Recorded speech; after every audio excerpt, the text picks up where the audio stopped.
Bonjour, donc là aujourd'hui je vais vous montrer comment intégrer de l'OpenStreetMap à l'intérieur d'une petite application Windows Mobile.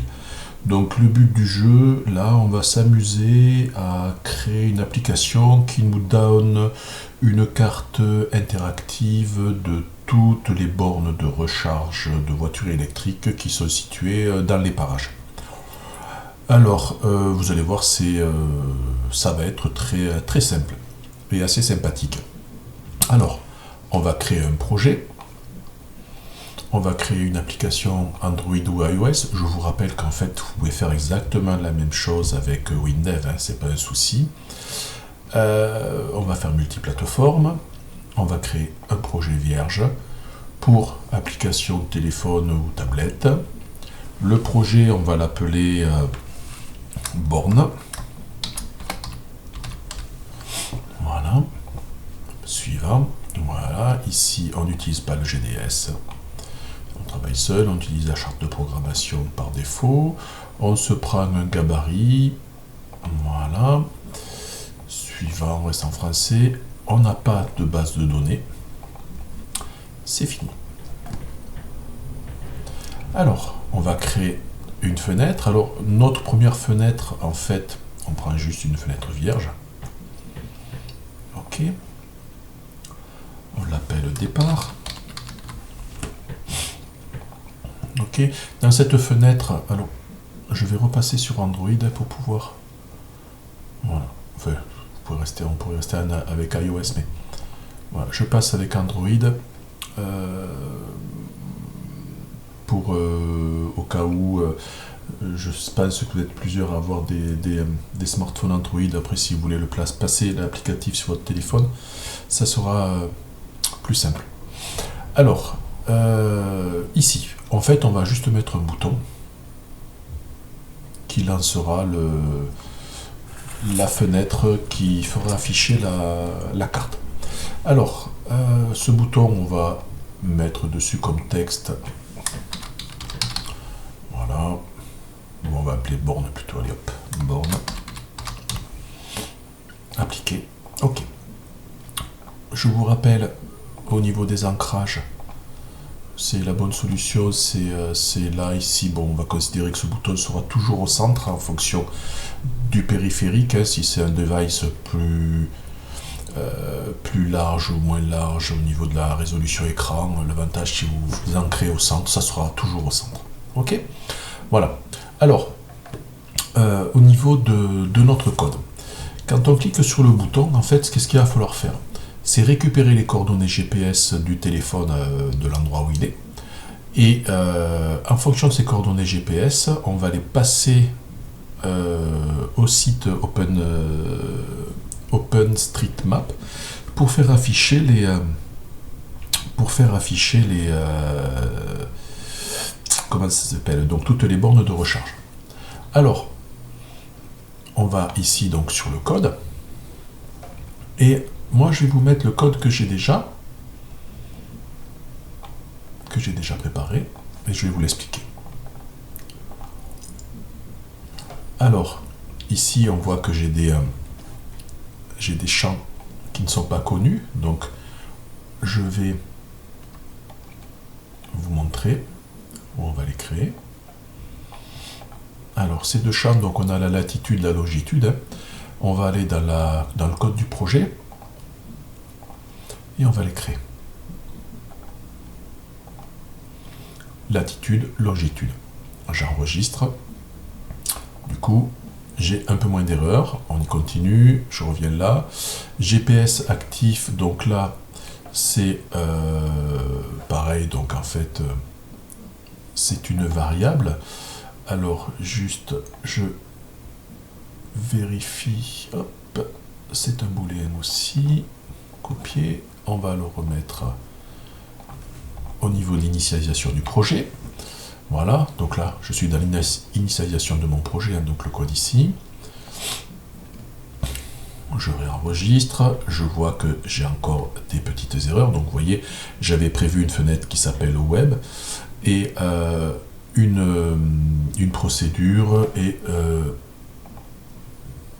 un peu de un champ libellé.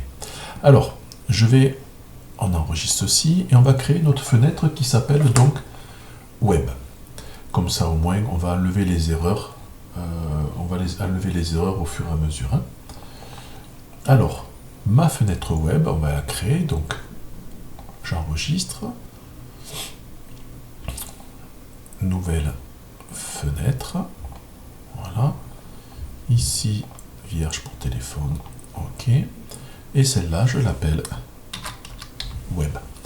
Donc, je l'enregistre. Du coup, logiquement, si je sauvegarde, je ne l'ai pas écrit comme il faut. Si, bon, ben écoutez, là, je pense que j'ai toujours l'erreur. Il suffit que je recompile. Voilà. Là, ça me dit que la fenêtre Web attend en fait 2 paramètres. Hein. Donc, on va regarder comment faire passer des paramètres à la fenêtre. Donc, je vais dans la description de cette fenêtre Web. Et en fait, pardon, je ne vais pas dans la description, je vais dans le code. Et là, ici, je vais faire des modifications pour lui permettre de lui passer des paramètres. En fait, c'est la fenêtre départ qui va envoyer des paramètres à cette fenêtre-là. Donc, comment on fait? On garde procédure. Ici, je mets le nom fen web et j'ouvre et je mets mes paramètres. Donc, les paramètres que je vais passer, c'est l'URL. D'accord? Donc, je vais l'appeler lien HTML et je vais y passer un titre à la fenêtre. Ça, il y aura un titre qui apparaîtra. Voilà. Qu'est-ce que je vais mettre? Je vais dire que ma fenêtre web .titre est égale au paramètre que je passe dessus. Hop là. Pas que j'aille trop vite. Voilà.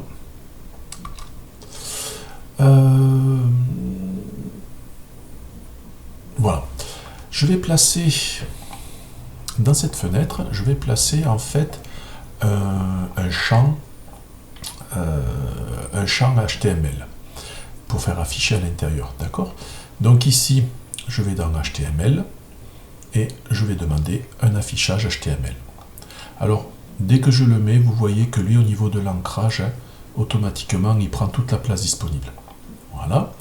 Je vais l'appeler, je vais lui donner un nom, je vais l'appeler, en description, je vais l'appeler lien. Voilà. C'est l'HTML, donc c'est en fonction du lien qu'on y aura passé. Je reviens dans mon code. Et ici, en fin d'initialisation, ou même là, hop, on va directement lui dire d'afficher dans le champ HTML, lien, on va lui faire afficher quoi? Le lien HTML qu'on a passé en paramètre à la fenêtre. Voilà. Logiquement, c'est tout ce qu'il y a à faire pour cette fenêtre.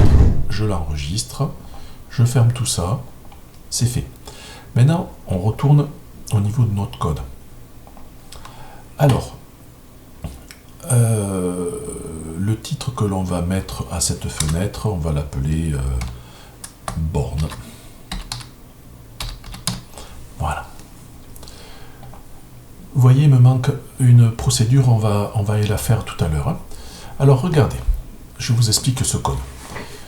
Ce que vous voyez ici, déjà, on va tester si notre téléphone est connecté à Internet. C'est parce que, tout bêtement, hein, s'il n'y a pas la connexion Internet, c'est même pas la peine d'essayer d'aller faire afficher une carte.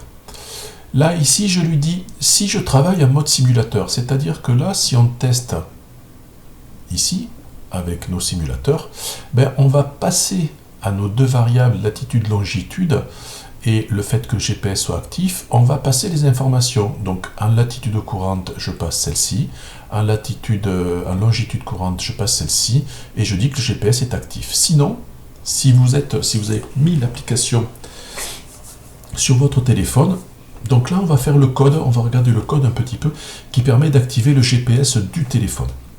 Alors, Si GPS actif est différent de 0, donc là, si ça marche quoi en fait. Hein.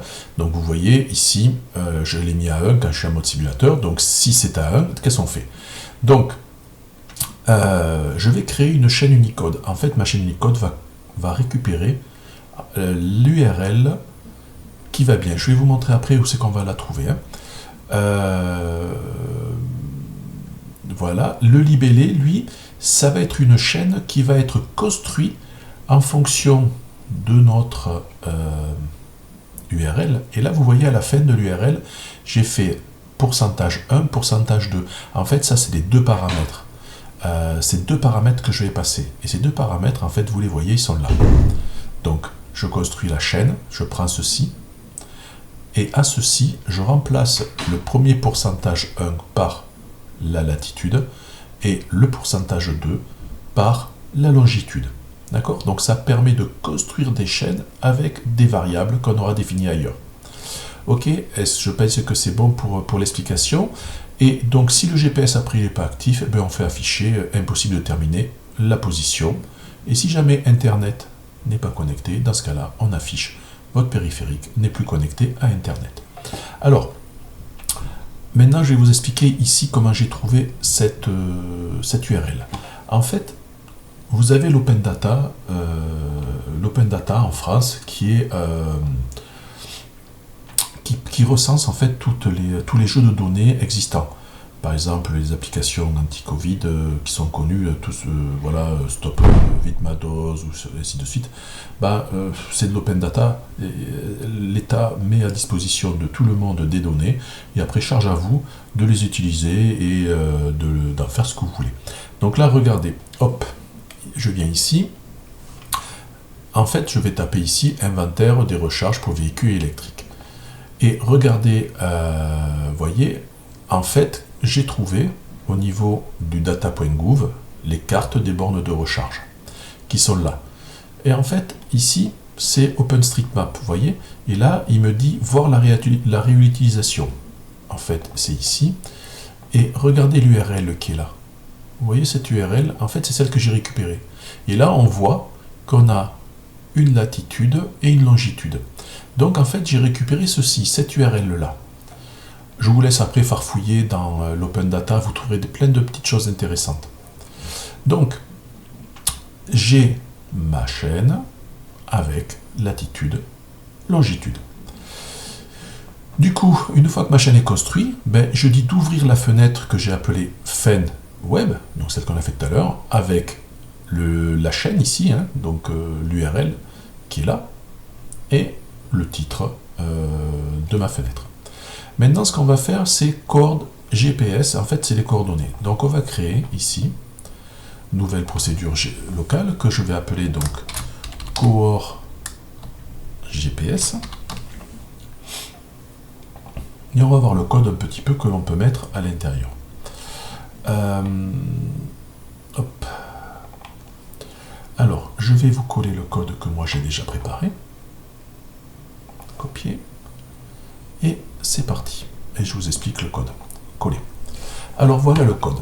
Donc ici, en fait, GPS init paramètres, GPS auto, en fait, ce code, alors vous pouvez appuyer sur F1 hein, pour lire les informations, mais il va initialiser le module GPS de votre téléphone de façon automatique. C'est-à-dire que il va, la force, le signal, tout ça, il va le gérer tout seul.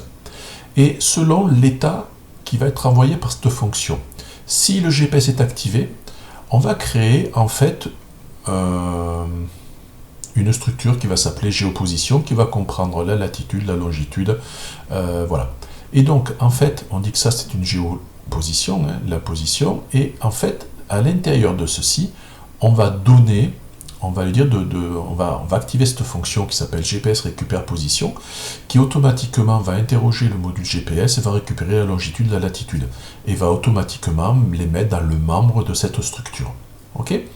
Alors, s'il y a une erreur de détecter, on va dire le GPS il marche pas très bien, donc veuillez vous déplacer dans une zone dégagée, voilà, pour que le GPS fonctionne bien. Et on dit que le GPS, là il n'est pas actif.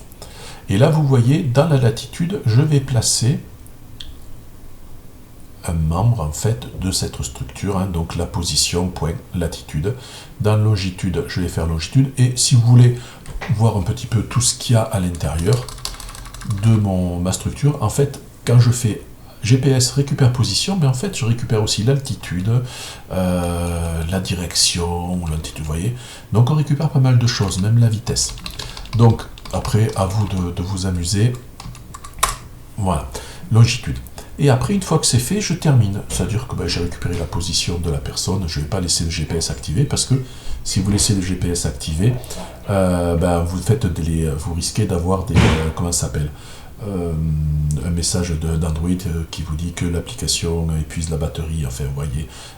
Voilà, donc vous fermez le GPS puisque vous n'en avez plus besoin. Et il vaut mieux le faire, parce qu'après, sinon, si vous voulez mettre votre application dans le Play Store, vous risquez d'avoir des refus, parce que le Android va penser que vous essayez de traquer l'utilisateur. Donc il vaut mieux vous ouvrez, vous fermez. Après, dans le cas où le GPS est désactivé, petit message, oui, activé, voilà, avec GPS actif est égal à 0, et en cas d'erreur, votre GPS apparaît comme défaillant. Ça, cette coordonnée-là, c'est que cette petite procédure, en fait, elle va bien vous aider dans le cas, bien sûr, où je vous dis vous n'êtes pas en mode simulateur. Voilà, donc je pense que n'oubliez pas de faites une pause. Enfin bon, je n'ai pas besoin de vous le dire, si vous voulez écrire tout le code, là vous passez en pause et puis vous écrivez le code. Allez, moi je continue. Et donc ici, si je regarde, j'enregistre tout. Je vais refaire, je vois que j'ai toujours une erreur. Je pense que Core GPS, pourtant je l'ai écrit comme il faut. Core GPS. Moi, je vais faire une petite compilation pour lui remettre tout en mémoire. Voilà, j'ai plus d'erreur. Donc, on va tester, on va débugger. Première fenêtre du projet, c'est celle-ci. Voilà. Donc ici, ma fenêtre de départ, j'appuie sur borne. Automatiquement, regardez. Voilà. Moi, j'habite du côté de Perpignan. Et vous voyez, je me retrouve avec l'application qui est centrée. Voilà. Et je peux agrandir.